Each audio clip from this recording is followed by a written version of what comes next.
అందరికీ నమస్కారం. ఈరోజు చాలా విచిత్రమైనటువంటి కోర్టు తీర్పు చెప్తాను. ఇద్దరు భార్యాభర్తల మధ్య గొడవ జరిగింది.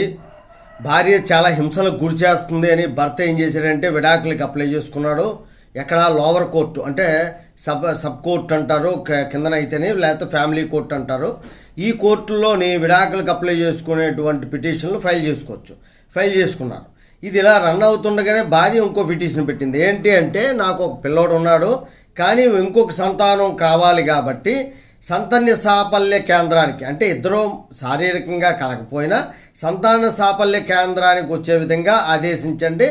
నాకు 35 సంవత్సరాలు, నాకు ఇంకో పిల్లల్ని కనేటువంటి శక్తి ఉంది, అలాగే నేను నా ఇష్ట ప్రకారమే నేను కంటాను, దాని తాలూకా బడ్డెనంతా నేను పడతాను అని చెప్పి ఆమె చెప్పడం అనేటువంటిది జరిగింది. అప్పుడు లోవర్ కోర్టు ఏమన్నదంటే, అతనికి చెప్పింది అంటే, నాకు ఇష్టం లేదు, నేను రెండో బిడ్డని కనే ఉద్దేశం అయితే నాకు లేదు, ఆమెతోని నేను సంతాన సాఫల్య కేంద్రానికి వెళ్ళనని చెప్పాడు. కుదరదన్నది కింద కోర్టు ఆదేశాలు జారీ చేసింది. అప్పుడు ఏం చేశాడంటే, అతను హైకోర్టుకి వెళ్ళాడు.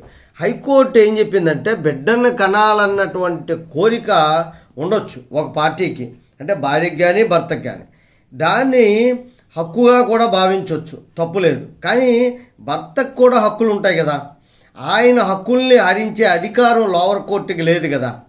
ఈక్వల్గా చూడాలి. ఆమె ఏమంటుందంటే బిడ్డ కావాలంటది, ఇతను అంటాడంటే నేను ఆమెతో బిడ్డని కన్ను అని చెప్పాడు. కాబట్టి ఆ పిటిషన్ని డిస్మిస్ చేసింది హైకోర్టు అనమాట. ఫ్యామిలీ కోర్టు భర్త సమ్మతి గురించి చెబుతూనే రెండో బిడ్డ కోసం సహకరించాలని చెప్పడం పరస్పర విరుద్ధంగా ఉందని పేర్కొంది. ఎందుకంటే ఈ ఐవీఎఫ్ కేంద్రానికి వెళ్ళాలని ఫ్యామిలీ కోర్టు ఉత్తర్వులు రద్దు చేసింది.